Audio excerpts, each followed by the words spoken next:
Today, we're going to talk about missing pets with Jennifer, especially because it is the holidays and a lot of pets go missing.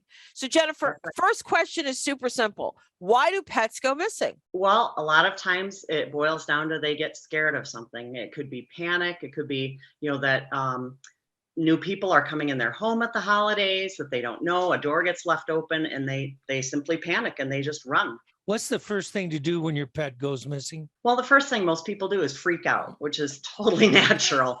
But then the next thing that you should do is immediately get in your car. A lot of times I have somebody come with me so that we can drive around the neighborhood very slowly, looking both sides. If you have a picture of your pet, which if you're like me, I have about 5 million pictures of my pets. You can go around. If you see anybody, you can show them your phone. You can ask if you can send them a text, so that they have your phone number in case that they see your dog or cat or whoever they see. But yeah, first thing is usually just driving around the neighborhood and, perhaps while you're doing that, have your wingman or whoever's in the car with you helping contact an organization of some sort in order to get the ball rolling to help find your pet. What's the best way to interact with the local animal shelter? Probably the best way is to just get on the phone immediately. A lot of sheriff's departments or police departments have an animal services number that you can call. Generally, I don't recommend calling 911 because that's reserved for people who are in genuine distress, but they often have a non-emergency number, and a lot of times that's the first place I call because they can either transfer me to their animal services department or they can tell me if they recently picked up a dog or a cat. I think it's fair to say too that you just said the animal care services. That would be the governmental unit, but don't forget about the humane societies. Right. Well, I know here in Sarasota, Animal Control is the organization that picks up the animals, and so they are the first to process them. So in Sarasota, the Humane Society doesn't send somebody out to pick up, animals. Generally speaking, it's animal services. But yeah, it's different in every part of the country and even in Florida. At this stressful time, the holidays, why is it important to connect with local pet owners on social media and let them know that your pet's missing? Well, I had seen a statistic the other day that out of 7 billion people on the planet, 1 billion of them have iPhones. And that doesn't even include all the Android phone people. Sounds funny. But anyway, so many, many people have access to social media. And one of the fastest ways is to get connected with, like, for instance, I'm affiliated with an organization called Lost Pet Services, which is a 501c3. I'm sorry. Oh my gosh. Okay. A 501c3 nonprofit organization. And underneath the umbrella of that organization, we have a Facebook page called Lost and Found Pets 941. Well, if you have Facebook, which millions, if not billions of people on the planet have, and if you know somebody who does, that often is a great way to get a first contact with help. I've lost my pet, and they can immediately go to action. They have a whole bunch of a whole list of steps that you should take about who you should call, when you should do it, how you put up a sign or a poster. They'll actually create one for you. Every case probably is on itself something unique. Absolutely. And because I work with the organization, I am actually a board member for Lost Pet Services. I've fostered and rescued probably 40, 50 dogs. I don't generally do cats because that's a whole nother animal. And I have 3 dogs myself, but I have dogs constantly showing up even at my house. And most of the time I'll take them in, I'll give them a bath, I'll clean them up. And then immediately we're already posting what I call the money shot. I try to get a perfect headshot of them. And so often people immediately contact me through the organization, through, the Facebook page or Nextdoor. And they say, hey, that's my dog. And they bring proof. But sometimes, they're just lost or they're abandoned or something happens. And I'll end up having them for several weeks to months until we either find their owners, hopefully, or eventually they'll just need to be adopted out. So unless they show up at my house like the day after Thanksgiving, where I had this huge dog show up, literally, my mom always said, I don't believe you that dogs are following you home. So let's talk a little bit prevention now.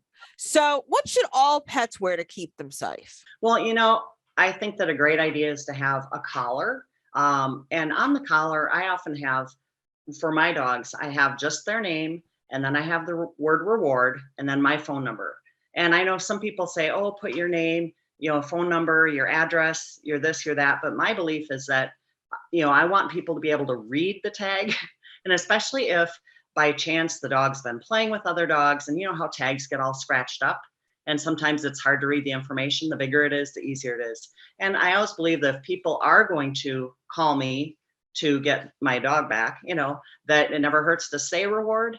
But if they decide for some reason they want to keep my kids because they're so super sweet, I want them to know my dog's name. Because the worst thing I think is when you have a dog come into your house and you don't know its name and you start calling it another name, and then you find out what its name is. And it's nothing like that. And I'll bet every pet parent has had this happen to them at least once in the life of their pet. Oh yeah. Yeah, absolutely. And like I said, the first thing most people do is freak out, which is completely normal. Yep. And then you need to wrap your brain around, okay, my dog is missing. What am I going to do? And it helps to know ahead of time, just to prevent, like they say, prevention is the best cure, where step by step what you're going to do if by chance your dog happens to disappear, which is horrible, but you need to be ready. Do you list on your website for the procedure for what people should do? I usually refer people to the Facebook page, which is Lost and Found Pets 941.